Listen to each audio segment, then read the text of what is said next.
Il y a des années de cela, Karine Esquivillon a vécu un épisode traumatique, couteau sous la gorge.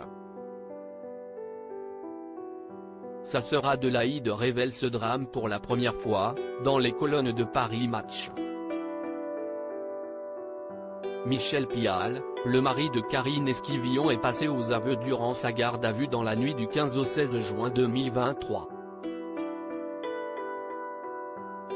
Il a avoué le meurtre de son épouse, lui qui a tenté de faire croire d'abord à une disparition volontaire de celle-ci. Une version qui n'a jamais convaincu ses enfants. Elle en a 5, dont 3 de 12, 15 et 20 ans avec l'actuel présumé coupable, sa sœur Adélaïde ou encore son précédent mari. Ces derniers surtout n'ont jamais cru que Karine Esquivillon a pu laisser derrière elle sa progéniture. Il n'y a eu que sa fille Eva Louise qui a défendu bec et ongles son père, avant de s'écrouler suite à la nouvelle.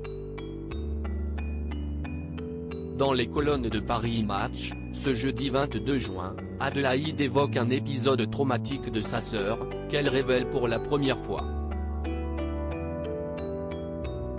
Alors âgée de 14 ans, Karine Esquivillon raccompagne une amie à la gare de la Frette, à 5 minutes de chez ses grands-parents. Mais le temps de passer sous le viaduc, elle sent alors qu'elle est suivie.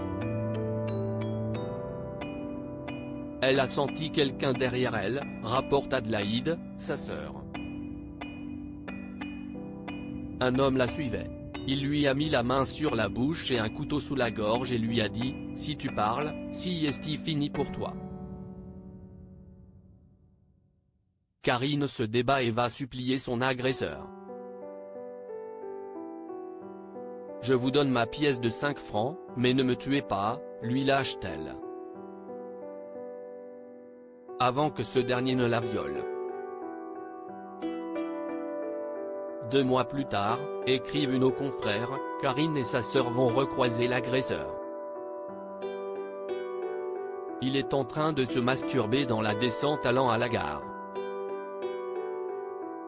Lorsqu'elle hurle que si est lui, il s'enfuit et ne sera jamais retrouvé. Un temps, la police a suspecté Michel Fourniret, sans pour autant pouvoir le justifier. Karine Esquivillon a gardé de lourdes séquelles si est une tragédie qu'Adélaïde et la regrettée Karine Esquivillon ont gardée pour elle. Mais Karine en aura gardé des séquelles, comme rapporté par sa sœur. Pendant des années, elle a souffert de TOC.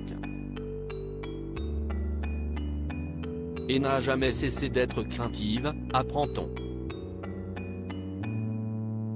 Elle s'enfermait toujours dans la voiture, elle avait toujours des yeux dans le dos, se souvient sa sœur dont elle a toujours été inséparable. Et qui doit faire le deuil de cette sœur tant aimée, tuée par son mari.